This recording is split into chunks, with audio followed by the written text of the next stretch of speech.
Flying with Fiza is back. I'm bringing you to Bali again. This time round, I wasn't alone for my surfing trip. I brought two other victims to join me in my learning journey towards surfing. So I had Miss Chatterbox Ina and Mr. Director of Photography, Mr. Saiful.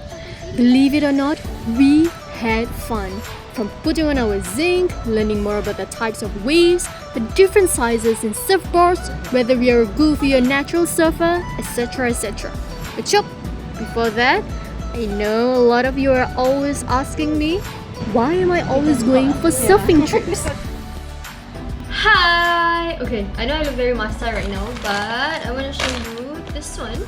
It's actually very sedap because it's actually french fries. It has sauce as well. If you're able to come here, it's called sambal cholet. And then I'll just take this one and then I'll dip it inside here. But anyway, I want to talk about my surfing trip.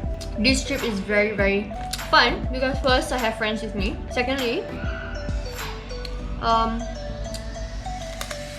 it's another surfing trip for me because I've been on a hiatus for 6 months, and the best part is I managed to get on my surfing board again, all thanks to my awesome teacher DB. I'm having a break right now. My friends are all out, so I would actually ask myself regularly, why do I like surfing? And people actually ask me as well, why do I like surfing? So my answer is, surfing helps me to just forget about everything, about work, about my worries, etc, so that I can just focus on standing up on the board and then have that adrenaline rush as well. And also I get to meet a lot of other friends as well. So just now while at the beach I actually met 2 new friends, one from Singapore, another from Canada, and apparently they also met each other through a travel trip they had before as well while they were in Hong Kong, and then they met and then somehow they go on a trip together to Bali just to experience the Bali life, and they just found out about surfing and they like it. So if you are actually asking me why do I always make surfing trips to Bali, that would be my answer. And also, it has been in my bucket list for quite some time. And the fact that people actually have stereotypes against women surfing, because I think it's not normal for the people or us in Asians to go on a surf trip simply because first, we get tanned easily, and we do not want to get tanned because apparently black associates to ugliness, like, you know, my skin. The image of women surfing and sticking their butts out and men on the board is a bit off. I would recommend for all of you who want to try something new that you try surfing simply because it helps you to work out your whole body. It makes you feel healthier, fitter, and get stronger arms. I mean, I don't have strong arms right now. I hope and I wish I can, and I think I have 2 packs here because I might just go on a budget trip. You don't need hundreds. We're mostly at the beach anyway, so yeah.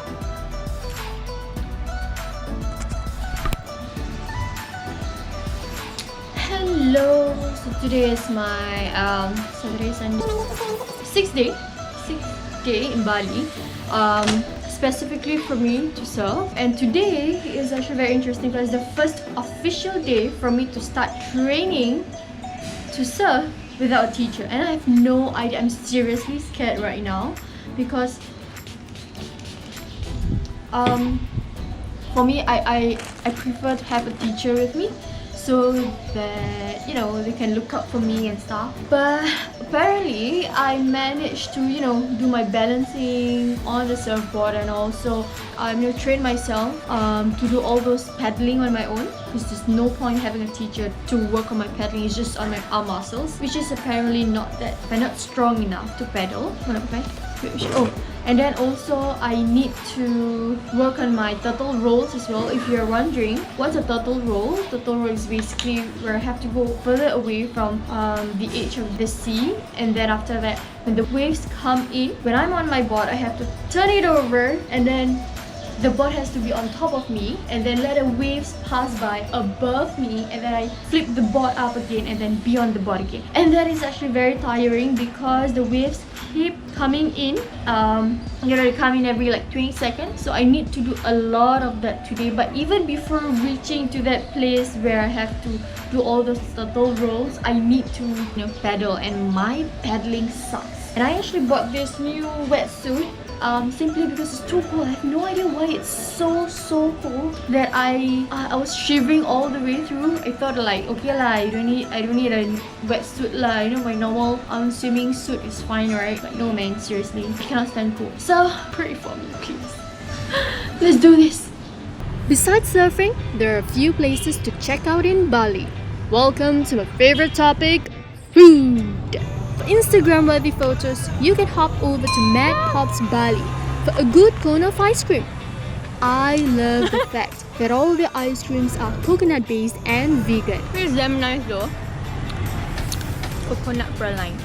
It is quite addictive and has a unique taste. Each of us were given 2 minutes to take IG-worthy photos in this cute little shop. Trust me, it took us a while before having our turns to take the photos. #millennials. Just a few steps down is Revolver Espresso, which is well known for their coffees and rustic cafe vibes. Oh wow.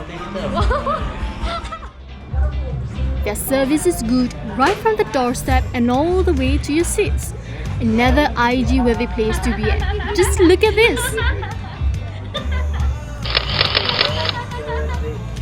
Besides this, look for something more local. Nasi Padang is a staple food found in Bali everywhere. Just like this warung Muslim Ibu Tian. They have all the different dishes laid out on display, such as fried chicken, rendang, vegetables, and lots of other Balinese dishes, which our Malay aunties wouldn't have. For just $3, you'll get 2 meats, 2 vegetables, and an egg.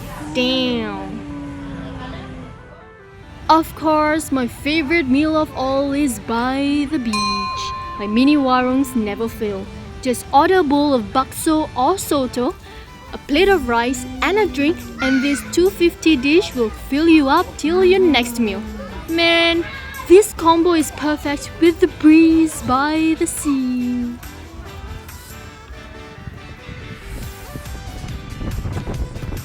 Going around is easy with the existence of Grab or Gojek, especially in touristy areas such as Denpasar, Kuta and Seminyak. It ranges from 40 cents to $1.40 per ride.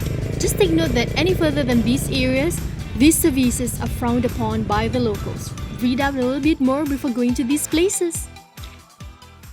Another mode of transportation is through the engagement of drivers and cars. Prices starts from $50 per day based on how far your destination is. I managed to pass by some ceremonies while in the car. According to my driver, Madi, there was an occasion of burning dead bodies and everyone will gather to attend to this ceremony. Being in the car is also a good session for you to expand your vocal range, as you'll end up singing while passing by time. Best part about my ride was when we stopped over for a kilogram of buah salak gula pasir, which was sweet and juicy. The trees were just across the shop.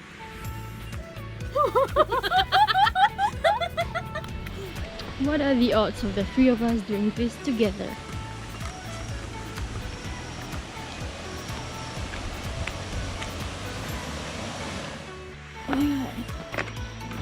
Wow!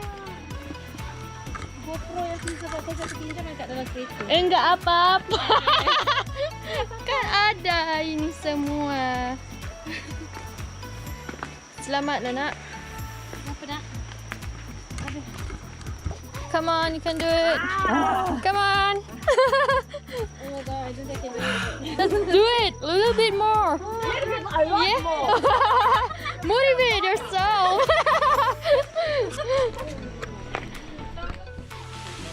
One IG-worthy location to visit is the Tukat Cepung waterfall. Tukat means river and Cepung means flow. It's one of the most unique spots in Bali as sun rays beam through the falls, illuminating a very mystical environment. entrance fee is at 10,000 rupiah and will take about 15 minutes to get down. Paddle through the water, highest at knee deep, and reward yourself with a natural facial mist. If you're in luck, the sun rays will shine straight through the top of the falls to create natural beams which will give you interesting IG photos. Just be prepared to face the queue as this has been quite popular in IG and attracting tourists around the world.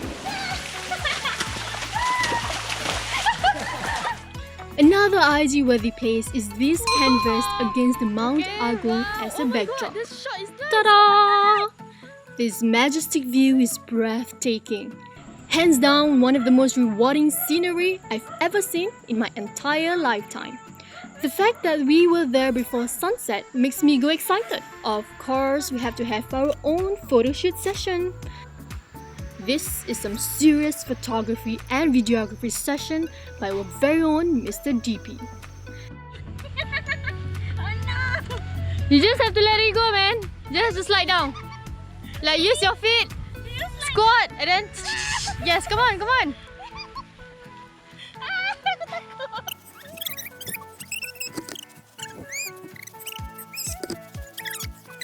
I have arrived. Safely and landed. Safe and sound. And I'm here with two of my friends. And we are 3 single people, or actually four single people, hopefully by visiting here. Yes. Will you be able to find your soulmate? I hope I can find my soulmate. What happened to Abang Maskos? I mean, nothing's official yet. But inshallah. Amin. Amin. Doakan. Amin. So we are actually at a secret spot called Batu. We're not gonna reveal because it's gonna be a secret, so that there's no more tourists here except for us. Correct.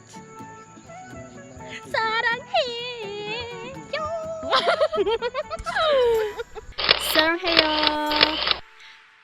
Fiza loves her nature, but she still is a beach peach. I love watching sunsets after sunsets, clouds after clouds, people after people, texting breeze after breeze, fresh air after fresh air. Nothing excites me more than mentioning about my love for traveling and experiencing new things just like the locals.